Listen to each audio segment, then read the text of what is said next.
It's easy to get stuck in a pattern of wanting the world for your dreams, but letting fear take over you time and time again, and deciding that maybe tomorrow you'll be more ready because today you're just too flawed.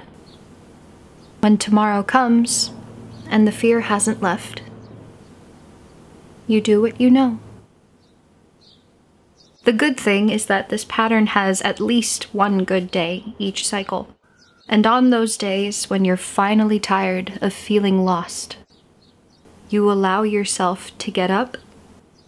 You allow yourself to feel the slightest tinge of capability. And you allow yourself to get to work. It's a good thing that you do so. Every light you've ever felt inside of you comes swarming back in that moment, and suddenly you don't remember why you were so afraid. You've been capable all along. What could happen if you committed to yourself more? You might feel joy from painting someone who inspires you. You might spark joy in that same person, enough so that they share the spark with the world and the world finds you. You might get a letter from a fairy godmother asking if you'd like to learn about your next path from the comfort of a private island in a faraway land. You might not know what's going on, but you might like that. You might travel to a magical place by yourself that you never thought you'd be able to afford on your own. Your work might take you there. You might be swept away in a boat across the sea to an island, warmth and bright sunshine, all while still not completely understanding why you haven't woken up from this dream yet. You might feel uplifted and thankful and wonderful and ready and welcomed. And every moment you spend in this extraordinary world might be a reminder of what could happen over and over again if you simply said yes to your own abilities. It's a good thing that you try. What could that look like? You might be led to inspiration and feel a sense of peace and understanding that life has a very specific way of working out. And you might not feel so scared of the cycle anymore.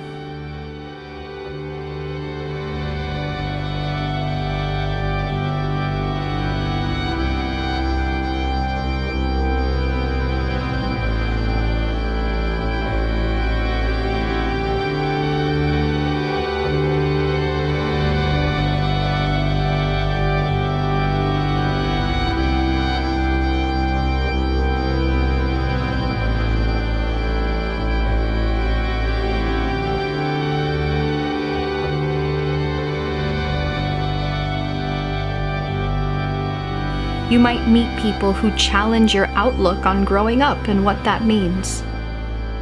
They might teach you that every stage of life is a new adventure, and that ambition doesn't have an age limit. They might show you their own sparks.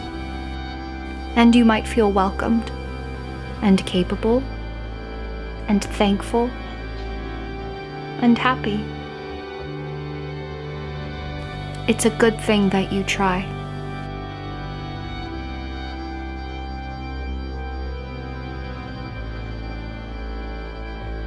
What could happen if we committed to ourselves the way we do to our patterns? What might you experience? You might feel the kiss of the gentlest breeze as you sit on a bench you never thought you'd meet. You might have someone special sit with you and let you share your deepest troubles about your dreams, about your passions, about those patterns that you just can't seem to get rid of no matter how many times you say, "I want this," or feel bad after repeating those same patterns you hate. That person might listen and give you the words you need to hear to defend your dreams with your whole heart. They might give you the permission and the urgency you didn't even know was missing. you might leave knowing exactly what you need to do. At the end of an adventure even you couldn't have dreamed up, you might find that the path ahead is still lined with monsters and challenges. And in that moment, you might find that you are less afraid. And you know,